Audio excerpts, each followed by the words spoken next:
France, రష్యాలో భారత ఎంపీలకు భారీ ప్రమాదం. ఈ విషయాలను తెలియాలనగా వీడియో మీరు కంప్లీట్‌గా చూడండి. అప్పుడే మీకు కంప్లీట్ ఇన్ఫర్మేషన్ ఏంటో అర్థమవుతుంది. అదే విధంగా చాలామంది వీడియో చూస్తున్నారని లైక్‌ని కామెంట్ చేయట్లేదు. దయచేసి లైక్‌ని కామెంట్ చేయండి. లైక్‌ని కామెంట్ చేయడం వల్ల ఈ ఇన్ఫర్మేషన్ అంతా మనం చాలా మందికి తెలియజేసేవాళ్ళం అవుతాం. అదే విధంగా చాలామంది సబ్స్క్రైబ్ చేసుకోవడం మాత్రం మర్చిపోతున్నారు. దయచేసి సబ్స్క్రైబ్ చేసుకోండి. సబ్స్క్రైబ్ చేసుకోవడం వల్ల నేను చేసే ప్రతి ఒక్క అప్డేట్ మీరు ముందుగానే పొందగలుగుతారు.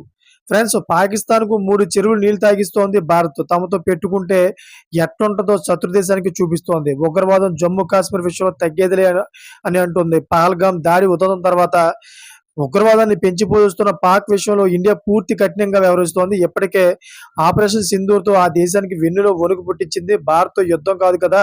ఇటువైపు ఒక్క తోట పేల్చాలన్న ఒకటికి 10 సార్లు ఆలోచించుకునేలా చేసింది. ఇక్కడితో ఆగని భారత్ దౌత్య యుద్ధంతో అంతర్జాతీయంగా పాక్‌ను ఏకాకి చేసేందుకు ప్రయత్నిస్తోంది. ఇందులో భాగంగా శత్రు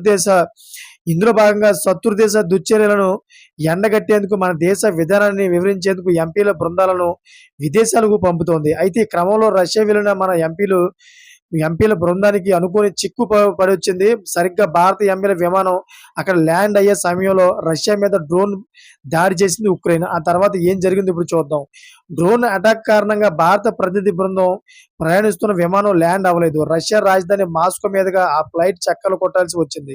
అయితే డ్రోన్ దాడుల కారణంగా మాస్కోలోని అన్ని ఎయిర్‌పోర్టుల్లో విమానాల కదలికలు నిలిచిపోయాయి. దీంతో భారత ఎంపీల విమానం చాలాసేపు గాల్లో చక్కర్లు కొట్టింది.